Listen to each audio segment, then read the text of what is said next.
अस्सलाम वालेकुम। क्या हाल चाल है सबका जनाब। आज बहुत बड़ा दिल करके ना मैंने सोचा क्या मैं वीडियो बना ही लूँ, क्योंकि इज़ टू मच, जिसे कहते हैं ना, इन्फॉर्मेटिव वीडियो है आज मेरी ये वाली वीडियो।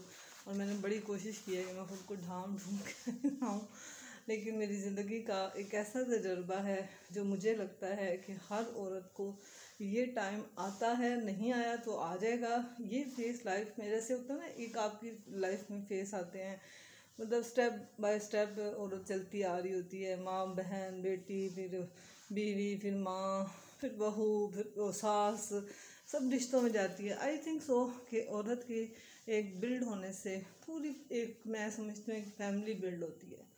ये 100% बात श्योर है। एक गलत औरत आपके ख़ानदान में भी आ जाएगी ना, तो बिलीव करें कि आपके बहन भाइयों में फूट डाल दी जाती है। मेरी बात किसी को अगर बुरी लगे तो प्लीज़, वो होता है ना जो खुद ख़राब होता है ना, उसको लगता है ये बात मुझे की जा रही है। तो जनाब, मैंने कभी किसी को कोई बात कभी भी नहीं कही। आपको भी पता है मैं कभी किसी को टारगेट नहीं करती कि किसी ने क्या किया। बहरहाल हम अपने मुद्दे पर आते हैं, इससे पहले कि मिनट जाना शुरू हो जाए। मैंने आपसे एक बात शेयर करनी थी। मैंने आपको बताया मेरी तबीयत ठीक नहीं है, मेरी तबीयत अभी भी ठीक नहीं है, मैं बड़ी मुश्किल से बोल रही हूँ। लेकिन मैंने थोड़ा सा आज वेयर किया, जो मैं पहना होता है मैं आपको भी दिखा सकूँ कि मेरा वेट कैसे रिड्यूस हुआ, कैसे मैंने ज़िंदगी को सर्कल को मैनेज किया। क्योंकि मेरे वेट की वजह से मुझे बहुत सारी बीमारियां हिट कर रही थी, बहुत ज़्यादा। और मैं जिसे कह लें कि अभी भी बहुत सारी बीमारियों से लड़ रही हूँ। लेकिन उसके अंदर बीच में ना डॉक्टर्स मुझे हमेशा कहते थे कि आपके वेट का कम होना बहुत ज़रूरी है।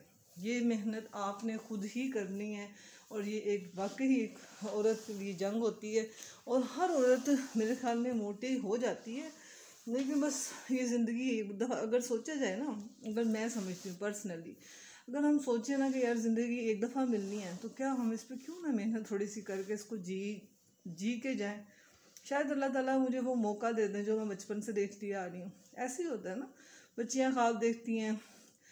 मैं तो बड़ी सीधा सा कहती हूँ, मेरा तो कोई ख्वाब नहीं पूरा होना नाशुक्री बिल्कुल नहीं करते, ख्वाब पूरा होना ही होता है। मैंने आपको कहा मैंने ख्वाब देखती होती थी बहुत बड़े बड़े हमेशा ज़िंदगी में। लेकिन बहरहाल ज़िंदगी ने मुझे ऐसा कोई मौका, ये नहीं कि अल्हम्दुलिल्लाह, लेकिन ऐसा मौका नहीं दिया। मैं लेकिन क्योंकि मुझे बकरी का बला वो कहते ना, खुद ही बनने का शौक है, कुर्बानियाँ देने का, तो मैं हमेशा हर चीज़ पे सेक्रीफाइस कर लेती हूँ, समझौता कर लेती हूँ। मैं हमेशा इस चीज़ के ऊपर होती हूँ। कहते हैं ना कि जो चीज़ सख्त होती है वो टूट जाती है, जिसमें फ्लेक्सिबिलिटी होती है वो चीज़ झुक जाती है और बच जाती है। जनाब, हमें माँ बाप ने ये सिखाया था। मैं आपके साथ सिर्फ ये बात शेयर करना चाहती थी, और मैंने थोड़ा सा मैं कर रही थी, तो मैंने इसको कोशिश की कि आपको दिखाऊं, और ये ज़्यादा बुरी भी ना लगे कि भाई क्या पहना। अभी बिस्तरों में भी मैं देखना, ये फ़ायदा होता है योगा का, पहला बेनिफिट कि आप बैठ के आराम से इजीली होके कर सकते हो। देखो, मैंने 109 kg पे चली गई, ठीक है।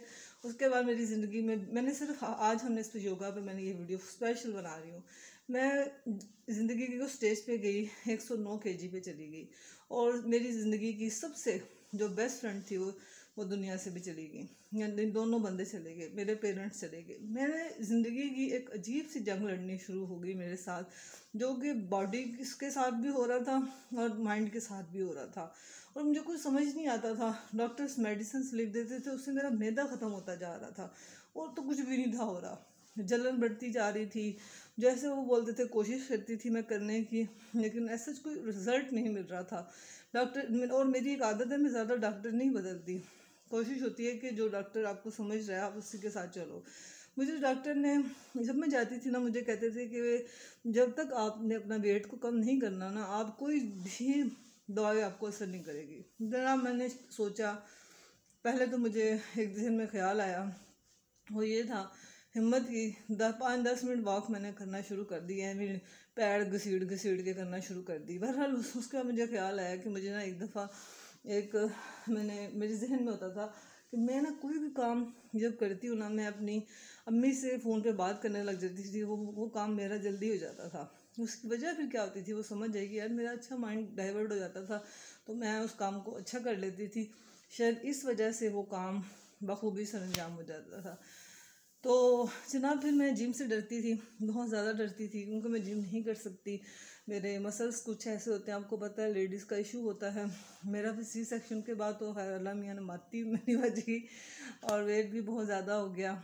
तो मैंने सबसे ज़्यादा जिससे मैंने रिसर्च की वो योगा था। योगा ने मुझे ज़िंदगी में इतना सपोर्ट किया, मैंने उसके कुछ बेनिफिट्स जो मेरे माइंड में थे, मैंने कहा स्किप ना हो जाए, मैं जल्दी जल्दी से बोलूँगी कि क्यों मैंने योगा को सिलेक्ट किया। सबसे पहले तो मेरा मसला ये था कि मैं ज़्यादा जंप नहीं कर सकती, मैं ज़्यादा साइकिलिंग नहीं कर सकती, ये तो इम्पॉसिबल है। मैं स्टेपल पर भी ऊपर नीचे जो होता है ना ऐसे वो रनिंग करते हैं वो भी नहीं कर सकती, मैं दौड़ भी नहीं सकती रेसर उस पर मशीन पर, मैं ऐसा कोई भी काम नहीं कर सकती थी जनाब। मेरे पाँव में भी दर्द होने लग जाता था, कमर में दर्द होने लग जाता था, बहुत सारे मसले हो जाते थे। बहरहाल बट एनीवे मेरा मकसद ना तो जिम को गलत कहना है ना योगा को ऐसा ही कहना है, लेकिन मेरी ज़िंदगी का जो एक्सपीरियंस था वो सबसे पहला एक्सपीरियंस ये था कि योगा ने ना मुझे मेंटली रिलैक्सेशन दी। मेंटली रिलैक्सेशन ये थी कि मैं जॉब कह रही हूँ, मैंने जब एक्सरसाइज करनी शुरू की और मैंने खुद ही करनी शुरू की ना, किसी ने मेरी कोई हेल्प नहीं की। जब मैंने योगा की एक्सरसाइज करती थी उसके बाद मैं नहा लेती थी तो मैं बहुत फ्रेश हो जाती थी, क्योंकि मेरे मसल्स रिलैक्स हो जाते थे। आई थिंक सो कि यही होता होगा। उसके बाद सबसे ज़्यादा जो होता था मेरा सांस फूलता था। हमारी जो औरतें हैं ना 80% नहीं 100% से प्लस सब औरतों सीढ़ियाँ नहीं चढ़ सकती, हम तेज़ी से भाग नहीं सकते, हम तेज़ चल नहीं सकते, हमारा सांस फूल जाता है। इसकी वजूहत बहुत ज़्यादा हैं, बहुत गहरी हैं, लेकिन अगर आपको वीडियो पसंद आएगी तो मैं इंशाल्लाह ज़रूर आगे बात करूँगी कि योगा से बहुत ज़्यादा मेंटली सुकून मिलता है, आपको रिलैक्सेशन मिलती है, आपका जो सांस फूलता है जिसमें आपको उसमें प्रैक्टिस होती है। और सबसे ज़्यादा जो मुझे योगा का बहुत मेजर जो लगता है वो मुझे ऐसा लगता है कि योगा से आपकी ना बॉडी की प्रैक्टिस होती है, पूरी बॉडी की, यानी कि आपके ये पेट की भी, ये आपके ये इस साइड से कूले हड्डियाँ होती हैं। यार मैंने जितनी कोशिश कर सकती थी रीज़नेबल, बस इतना ही हो सकता था नहीं, और इससे हो सकती थी दूसरी मैंने ये था कि योगा इस मेरे गुस्से को कंट्रोल करने का सबसे बड़ा ज़रिया बना। मेरे अंदर इतना स्टेमिना बना जब मैंने योगा करना शुरू किया, बहुत अच्छा स्टेमिना हुआ, क्योंकि योगा की जब आप एक्सरसाइज करेंगे ना, अगर आप कहेंगे तो मैं कुछ एक्सरसाइज जिन्होंने मेरी ज़िंदगी को बदला है इस लेवल पर मैं ज़रूर आपसे शेयर करूँगी। योगा से आपको ज़हनी सुकून मिलता है, आपका काम करने को दिल करता है, आपके वो पार्ट्स जो बिल्कुल वर्क नहीं कर रहे होते वो आप वो वर्क करना शुरू कर देते हैं, आप मसल्स के साथ खींचातानी नहीं कर रहे होते। और जिम आपको वर्कआउट करने के बाद बिलीव करें, जो हम पैराडाल की बात कर रहे थे, पूरा पत्ता खा के भी जिम की एक्सरसाइज के बाद ये हालत होती थी कि पूरा पूरा पत्ता मैं खा लेती थी तो मुझे आराम नहीं आता था, इतना जिम थका देता था मुझे। और फिर मैं सोचती थी यार जिम, मैंने फिर फ़र्क ज़ाहिर होना कि यार जिम में ना आपका जो होता है ना मसल वो उस पर फोकस किया जाता है, लेकिन योगा एक ऐसी चीज़ है जो आपके माइंड सेटअप को पे भी फोकस करती है, आपके सेहत पे फोकस करती है, आपकी बॉडी के अंदर फ्लेक्सिबिलिटी लेके आती है, आपको सुकून देती है, आपके उन चीज़ों के ऊपर टारगेट किया जाता है जो आपको ज़रूरत है। और इसके नेमो बदल जिम जो था ना वो मेरे अंदर एक बला थी। मैं कहती थी और जिम जाऊंगी, ऐसे वर्जिश यकीन करें कि जिम की सीढ़ियाँ या लिफ्ट तो मैं खैर यूज़ नहीं कर सकती थी, जिम की सीढ़ियाँ मैं ना उधर चढ़ जा सकती थी ना आ सकती थी, कभी एक्सीलेटर बंद होता था तो मैं वापस आ जाती थी, तो फिर मैं कैसे ऊपर जाऊँ, मैं सीढ़ियाँ चढ़ ही नहीं सकती थी। उसके बाद सबसे ज़्यादा जो था कि जो योगा का फ़ायदा हुआ, एक तो आपका माइंड सेटअप होता है, दूसरा योगा के अंदर ना आपको सिखाया जाता है कि आप वाटर ज़्यादा से ज़्यादा पियो। अब मुझे पानी ज़्यादा पीने की इतनी ज़्यादा आदत है कि आई थिंक सो कि जो लोग मुझे जानते हैं या देख रहे हैं, मेरा ये जो इतना बड़े बालों तक देख रहे हैं आप, ये भी पता है किसी लिए पड़ा, ये ग्रो करना शुरू हो गया, मेरी skin is too much fresh हुई। हालांकि मैं इतनी बीमारियों से लड़ी हूँ कि आप कहेंगे कि तुम मतलब सब ये कहते हैं कि आप ज़रा से भी पता नहीं चलता कि आपको ये मसला है।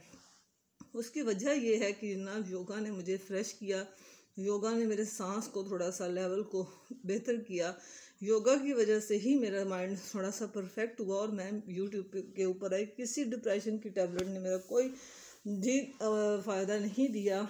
और बिलीव करें कि ये जो जो होती हैं जिम की एक्सरसाइज, सख्त जो एक्सरसाइज करवाई जाती हैं, हमारी औरतें इतनी जाहिल हैं, वो करना मैं देख रही होती हूँ, पसीने बहा रही होती हैं, ये है वो है। यकीन करें, हमें मेरी वहाँ बहुत अच्छी दोस्तें हैं जो एडमन में हैं, वो हमेशा कहती होती हैं कि यकीन करो ये 1 हफ्ते के बाद नहीं आती। उसकी वजह यही होती है कि वो इतनी मोटी होती हैं, उनको लगता है कि हम जितना ज़्यादा ज़ोर लगाएंगे ना एक्सरसाइज पे, हम उतने ही स्मार्ट हो जाएंगे। जितना ਅਸੀਂ जोर लाएंगे उस पर दौड़ेंगे, रस्सी पकड़ेंगे और पता नहीं क्या क्या करेंगे, तो हमारे मसल जो है ना वो ऐसे हो जाएंगे। ये देखें जनाब, मेरे बाल ऐसे हो जाएंगे। तो जनाब ऐसा कुछ भी नहीं होता। जो मेरा एक्सपीरियंस है लाइफ का, इससे ज़रूर फ़ायदा उठाइएगा। लेकिन दोनों चीज़ों की ज़रूरत है तो ज़रूरत दोनों की। योगा की अपनी जगह पे अहमियत है, जिम की अपनी जगह पे अहमियत है, जिम में जो वर्कआउट होता है। लेकिन मैं आपको बताया, मैं जिम का वर्कआउट कर नहीं सकती। तो वैसे अगर मैं नॉर्मलिटी में आती हूँ, थोड़ा सा बेहतर फील करूँगी, तो मैं इंशाल्लाह दोनों चीज़ों को करूँगी। लेकिन जो जिम में वर्कआउट है उसको कम करूँगी, क्योंकि मैंने ना तो पैक्स बनाने हैं अपने और ना ही मैंने कोई मेरा वो वाला मसला है। तो इसके अंदर जब आप योगा की तरफ आएंगी, मैंने आपको इतने बेनिफिट्स बताए हैं, तो आपकी ज़िंदगी टोटली बदल जाएगी। पता नहीं हमारे लोग इतने जाहिल क्यों हैं। जाके योगा के अंदर यकीन करें, इतनी मोटी मोटी औरतें होती हैं, इतनी कम से कम मुझे तो लगता है 500-500 मन की होती हैं, और एक्सरसाइज कैसे कर सकती हैं। आप कभी दिमाग के साथ सोचो, इतना फैट आप बॉडी से कैसे निकालोगी, इतना कैसे हो सकता है। फिर आप ऑपरेट कैसे करवा सकते हो यार। मैं एक ऐसी औरत को जानती हूँ, क्या बताऊँ, उनसे मेरी मुलाकात मेरी अम्मी के उसके ऊपर हुई, और वो बड़ी फ़ख्र से मुझसे मिली कि मैं बड़ी स्मार्ट हो गई हूँ। उसके थोड़ी देर बाद मैंने बातों पूछा, यार उसने मैदे का ऑपरेट करवाया, मैदा छोटा करा लिया, वो इसलिए स्मार्ट हुई। जब मैदा इतने की जगह इतना सा रह गया तो उसमें क्या रहना, ये स्मार्ट करने के लिए है। मुझे समझ नहीं आती, स्मार्ट होने का टारगेट तुम्हें किसने सिखाया है। स्मार्ट होना यही होता है कि आपकी सेहत अच्छी हो, आप ज़िंदगी में आसानी से मूव कर सकें, आप अच्छे लगो, आपकी स्किन अच्छी हो, आपके बाल अच्छे हों, आप अपनी ज़िंदगी को किसी के ऊपर डिपेंड ना करें। मैं इस चीज़ को ज़िंदगी समझती हूँ सबसे ज़्यादा। लेकिन दोनों चीज़ों को साथ लेके चलना चाहिए। लेकिन इस औरतों के लिए ख़ास तौर पे जो मेरे जैसे लोग हैं, अगर जानते हैं तो जनाब योगा जितना टाइम आप दे सकते हो, 5 मिनट से शुरू करें, और जितना आपको लगता है इजी, और घर पे रह के करें। कभी भी जिम को प्रेफर मत करें। जिम के अंदर ना आप उस तरीके से कर सकते हो, एक इधर से आती है बात करती है, दूसरी उधर से आती है, एक आपको मोटिवेट कर देगी, एक डीमोटिवेट कर देगी। इससे बेहतर है कि आप अपने बंद कमरे में जैसे मर्जी करो। कभी गलत हो जाएगा, गिर जाओगे, उठ जाओगे, बैठ जाओगे, कोई आपको देख तो नहीं ना रहा, आप अपनी फुल एनर्जी लगाओगे, तो इंशाल्लाह हम सब बहुत आगे पहुँचेंगे। और मुझे लाइक ज़रूर कीजिएगा जनाब, और जितना हो सकता है मुझे सब्सक्राइब करें। पीछे मैंने खिड़की खोली है, ज़्यादा भी खुला था, लेकिन मैं लाउड बोलती हूँ, इसके माइक के ख़राब होने की वजह से मेरा खुलता नहीं है। खुल रहा था, मुझे इतनी दर्द हो रही, मैंने खिड़की पीछे खोली, मैंने कहा थोड़ी सी लाइट आएगी, तो इस वजह से मैंने अंदर मूवी बनाई। तो अगर आपको पसंद आए तो जनाब इसको लाइक कीजिएगा, सब्सक्राइब करें, और अगर अच्छी लगे तो इसको अपनों में शेयर करें ज़्यादा से ज़्यादा। और हम इस पर मज़ीद बात करेंगे जितना हो सकता है, और मेरे से कमेंट्स में आके बात कीजिएगा। Okay, take care, bye.